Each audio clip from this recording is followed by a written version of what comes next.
Halo semuanya, nama saya Berna Syahputra Spagio. Saya berasal dari kelas Teori Administrasi Negara E041 dan saya memiliki NPM 2404 10 10 289. Kali ini dalam rangka untuk menyelesaikan ujian teori administrasi negara berupa bentuk video yang disuruh untuk menjelaskan ketiga soal. Kali ini saya akan menjawabnya satu persatu, dimulai dengan nomor satu.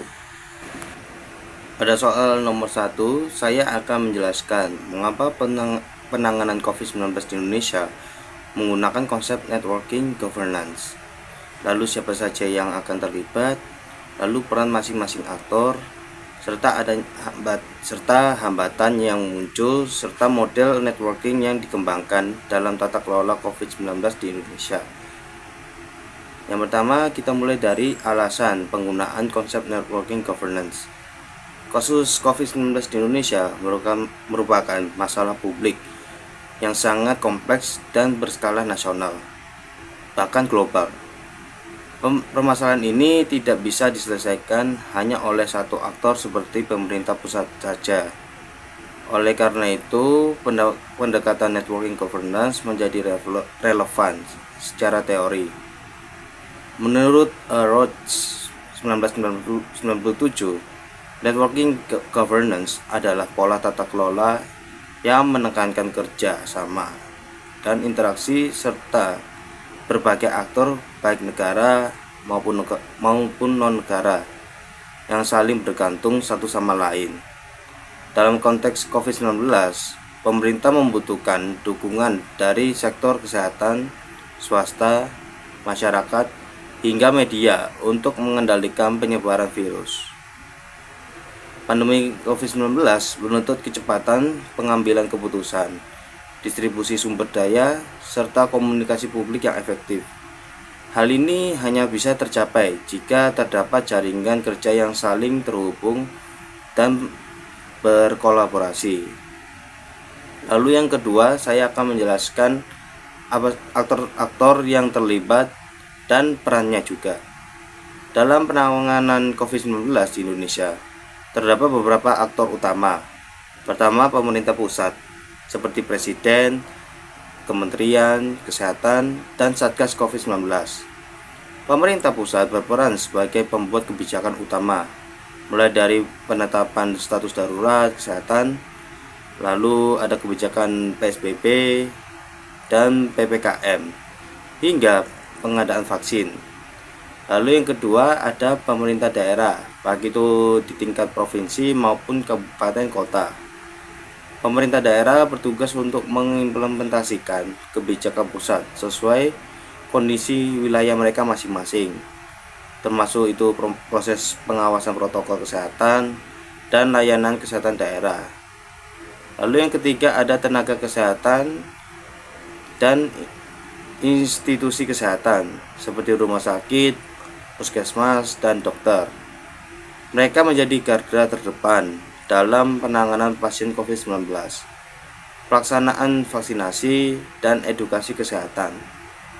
Lalu yang keempat ada sektor swasta yang dimana mereka berperan dalam menyediakan alat kesehatan seperti vaksin, logistik, serta dukungan pendanaan. Lalu yang kelima ada masyarakat dan organisasi sosial yang dimana mereka memiliki peran penting dalam mematuhi protokol kesehatan. Lalu ada kegiatan relawan serta melakukan pengawasan sosial di tingkat komunitas masyarakat.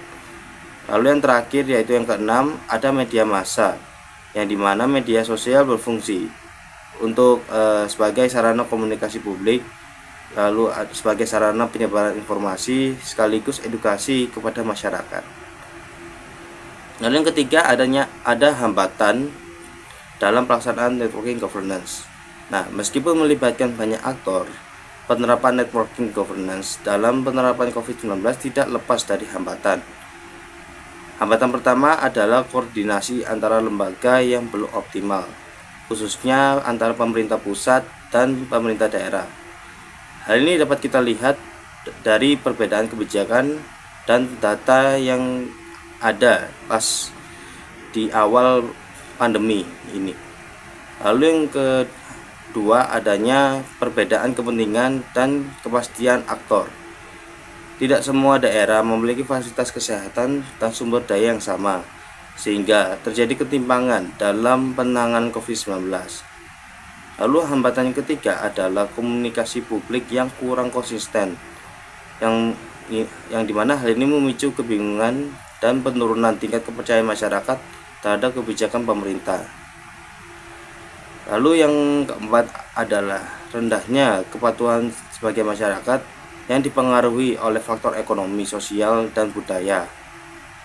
Nah, lalu yang keempat ada model networking governance yang dikembangkan, yang dimana model networking governance yang dikembangkan Indonesia dalam penanganan COVID-19 dapat dikategorikan sebagai collaborative governance network, yang dimana dalam model ini pemerintah tetap menjadi aktor utama, namun di waktu yang bersamaan pemerintah juga membuka ruang kolaborasi dengan sektor swasta, masyarakat sipil, dan komunitas lokal.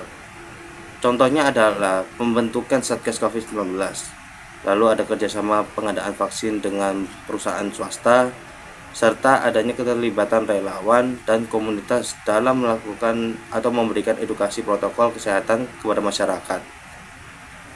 Model ini menunjukkan bahwa negara tidak bekerja secara hierarkis semata, tetapi juga membangun jaringan kerja lintas sektor untuk mencapai tujuan bersama, yaitu pengendalian pandemi.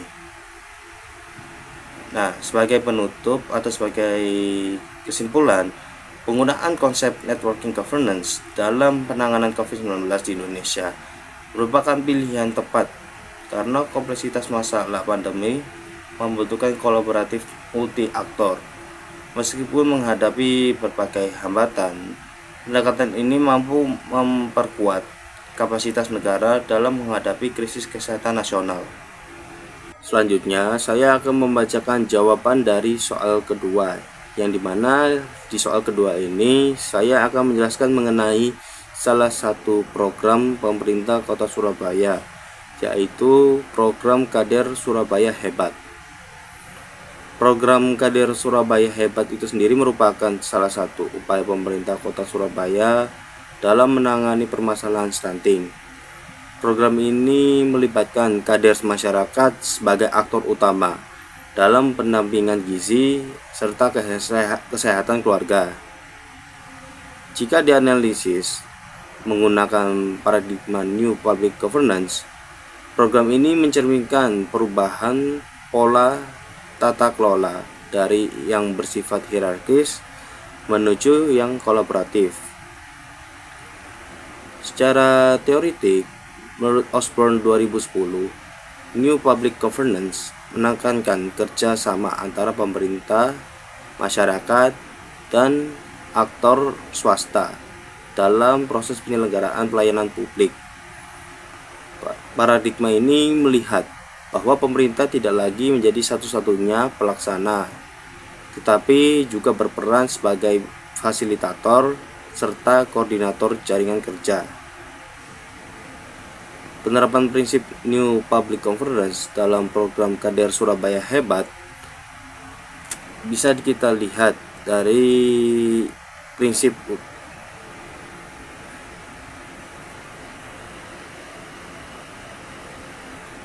Lalu berikutnya ada penerapan prinsip New Public Governance dalam program Kader Surabaya Hebat. Dalam pelaksanaannya, program Kader Surabaya Hebat menunjukkan prinsip utama NPG melalui pelibatan masyarakat secara aktif. Kader berasal dari masyarakat lokal, yang dimana mereka lebih memahami kondisi sosial dan budaya masyarakat setempat dibandingkan dengan aparatur sipil negara. Hal ini membuat proses pendampingan stunting menjadi lebih efektif serta lebih tepat sasaran. Selain itu, pemerintah Kota Surabaya juga tidak bekerja sendirian, melainkan mereka juga melakukan kolaborasi dengan puskesmas, tenaga kesehatan PKK, serta kader posyandu.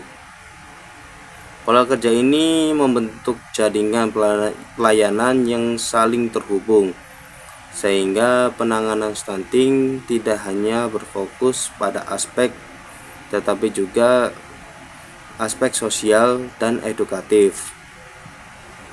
Pemanfaatan data kelola keluarga yang berisiko stunting juga menunjukkan adanya penerapan NPJ ke program ini.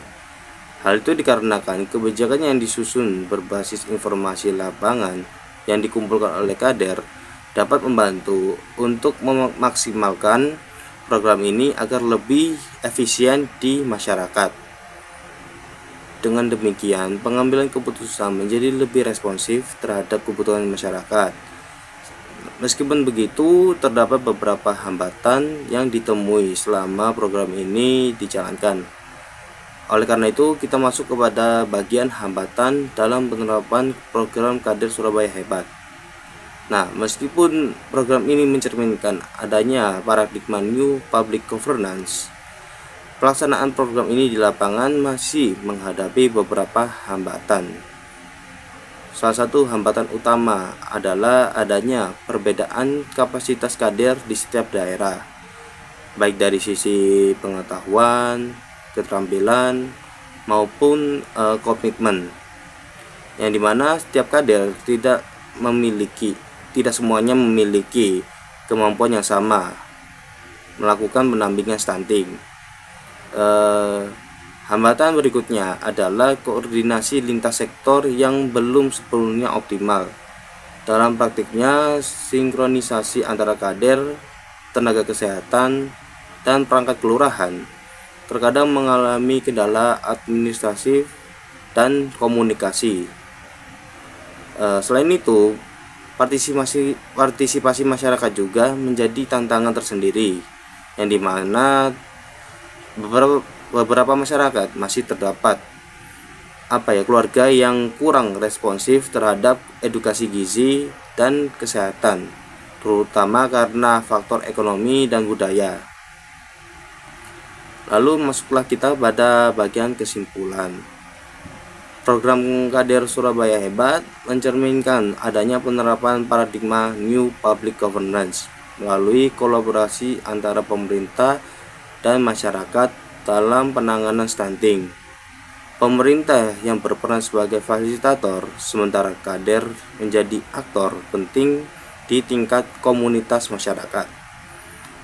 Meskipun masih menghadapi hambatan berupa adanya perbedaan kapasitas kader serta adanya koordinasi lintas sektor yang masih kurang maksimal, program ini menunjukkan bahwa pendekatan kolaboratif lebih efektif dalam menjawab permasalahan kesehatan masyarakat yang kompleks dibandingkan dengan sistem hierarkis yang lebih menekankan kepada tingkatan dalam menangani permasalahan kesehatan yang ada di masyarakat. Selanjutnya saya akan membacakan jawaban nomor 3. Paradigma New Public Governance atau NPG muncul sebagai respons atas keterbatasan paradigma tata kelola sebelumnya seperti Traditional Public Administration (TPA) dan New Public Management (NPM). Dalam konteks permasalahan publik yang semakin kompleks, NPG dipandang lebih relevan karena menekankan kolaborasi, jejaring aktor, dan partisipasi masyarakat. Secara teoritik, Osborne 2010 menjelaskan bahwa NPG melihat pelayanan publik sebagai hasil interaksi sebagai aktor, bukan hanya pemerintah. Oleh karena itu, keberhasilan kebijakan publik tidak ditentukan oleh efisiensi birokrasi semata, tetapi oleh kualitas kerja sama antara aktor dalam jejaring governance.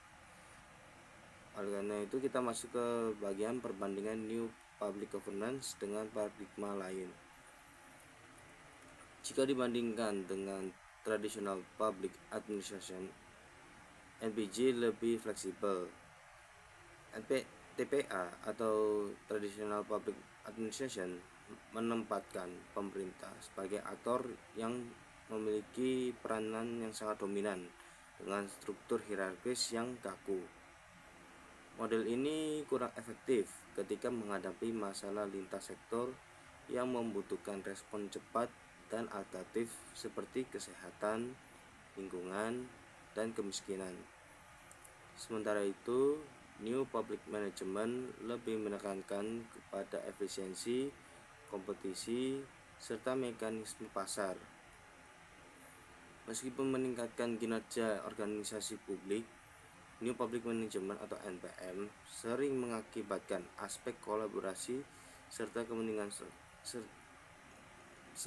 mengabaikan aspek kolaborasi dan kepentingan sosial, yang dimana dalam praktiknya pendekatan ini kurang mampu menjawab masalah publik yang membutuhkan kerjasama lintas sektor serta kepercayaan sosial.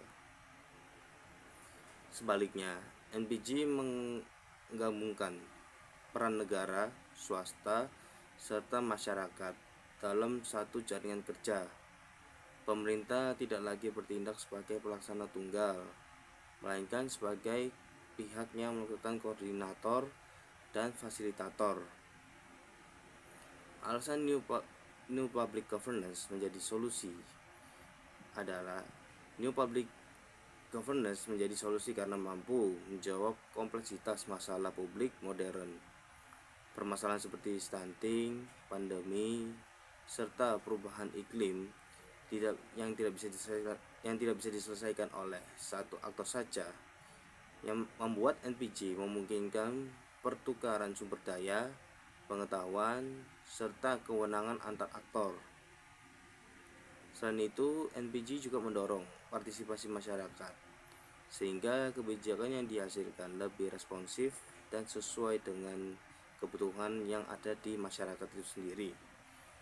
Dengan keterlibatan publik, tingkat legitimasi, serta keberlanjutan kebijakan juga menjadi lebih tinggi. Dari sisi kelembagaan, NPG memperkuat kepercayaan serta akuntabilitas karena setiap aktor memiliki peran serta tanggung jawab yang saling terkait dalam jaringan governance.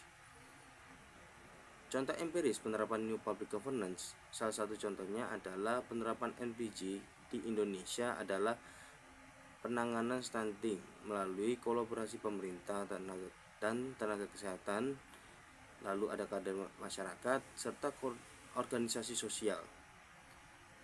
Pemerintah berperan sebagai pengarah kebijakan, sementara untuk implementasinya dilakukan bersama oleh aktor lokal, contohnya seperti penanganan COVID-19, yang dimana pemerintah bekerjasama dengan sektor swasta, media, dan masyarakat dalam pengadaan vaksin, edukasi publik, serta pengawasan protokol kesehatan. Pola ini menunjukkan bahwa kebijakan publik berjalan lebih efektif ketika berbasis jejaring dan kolaborasi. Lalu masuk kita pada bagian kesimpulannya.